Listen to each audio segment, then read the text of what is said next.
राज्य में paper leak कांड मामले पुलिस द्वारा तपास करवामां आवी रही है। गुजरात पुलिसे पेपर कांडना मुख्य सूत्रधार सुधी पण पहोंचवामां सफल रही है। गुजरात पुलिस हरियाणाना मनीष शर्मा सुधी पहोंची है। पुलिसे मनीष शर्मानी धरपकड़ने लईने चक्रो गतिमान कर्या छे। टूंक ज समयमां पेपर लीक कौभांडमां मोटा खुलासा थाय तेवी शक्यता। पेपर लीक कांडमां मनीष शर्मा मास्टर माइंड होવાનું સામે આવ્યું છે। મળતી માહિતી મુજબ લોકરક્ષકનું પેપર પ્રિન્ટિંગ પ્રેસમાંથી ખરીદાયું હોવાનું ષડયંત્ર બહાર આવ્યું છે। આ મહત્વના સમાચાર આપણે આપી દઈએ। મનીષની પૂછપરછમાં મોટા ખુલાસા થાય તેવી શક્યતા। માસ્ટર માઇન્ડ મનીષ શર્મા જ હોય તેવી વાત સામે આવી છે। વધુ વિગત લઈએ અમારા સંવાદદાતા અનિતા પાસેથી। અનિતા, માસ્ટર માઇન્ડ મનીષ શર્મા હોય તેવી વાત સામે આવી છે, કયા પ્રકારના ખુલાસા થાય તેવી શક્યતા?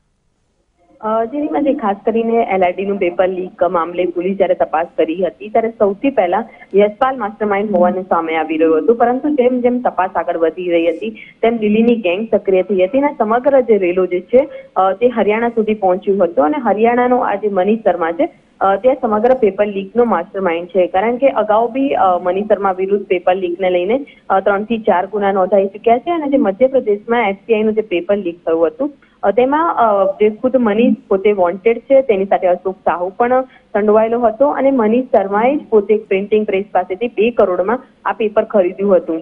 આ જ પ્રકારે એલઆઈડીનું પણ પેપર પ્રિન્ટિંગ પ્રેસ પાસેથી ખરીદ્યું હોવાનું પણ સામે આવી રહ્યું છે અને તેના વેપાર કરવા માટે તેમણે જે ગુજરાતના જે એજન્ટો જે છે અશ્વિન પરમાર, નિલેશ ચૌહાણ અને જે ઇન્દ્રવદન વાળા સહિતના જે લોકો જે છે તેનો સંપર્ક કર્યો હતો, તેની સાથે મીટિંગ કરી હતી અને જે ઉમેદવારો છે તેને સંપર્ક કરીને પેપર વેચવાનું આખું ષડયંત્ર રચ્યું હતું। હાલ તો સમગ્ર મામલે મનીષ શર્મા સુધી પોલીસ પહોંચી ગઈ છે। તેના નિવાસસ્થાને પણ તપાસ કરવામાં આવી છે। તેની અટકાયતને લઈને પણ અત્યારે કાર્યવાહી હાથ ધરાઈ છે, પરંતુ પોલીસ દ્વારા હજુ કોઈ પણ ખુલાસા કર્યા નથી।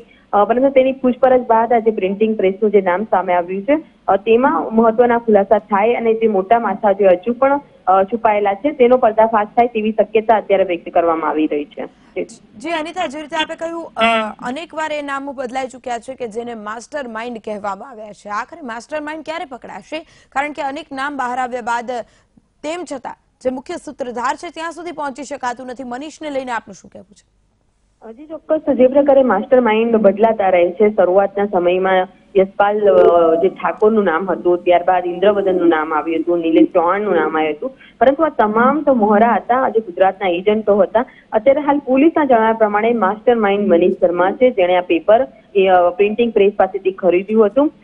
ગુજરાતના પેપરની જે પ્રિન્ટિંગ પ્રેસમાંથી આ પેપર જે છપાયું હતું ત્યાંથી ખરીદવામાં આવ્યું હતું કે તેનું પેકેજિંગ થઈ રહ્યું હતું અથવા તો ટ્રાન્સપોર્ટ માટેના જે લોકો જોડાયેલા હતા તે સંડોવાયેલા હતા, તે મુદ્દે હાલ તો પોલીસે કોઈ સ્પષ્ટતા કરી નથી, પરંતુ એક વાત સ્પષ્ટ પોલીસ દ્વારા પણ જાહેર કરવામાં આવી હતી કે પેપર લીક પ્રિન્ટિંગ પ્રેસ પાસેથી જ થયું હતું અને કોણે આ પેપર લીક કર્યું હતું તેની કડી હજુ સુધી મનીષ શર્માની ધરપકડ બાદ ખુલાસો થાય તેવી શક્યતા પોલીસે વ્યક્ત કરી છે। પરંતુ પેપર લીક કર્યા બાદ તેનો વેપાર કરવાનું જે ષડયંત્ર હતું તે મનીષ શર્માએ અશોક સાહુ સાથે મળીને કર્યું હતું। અશોક સાહુ પણ પોતે આ સમગ્ર કાંડની અંદર સંડોવાયેલો છે, તેની ધરપકડ થઈ ચૂકી છે।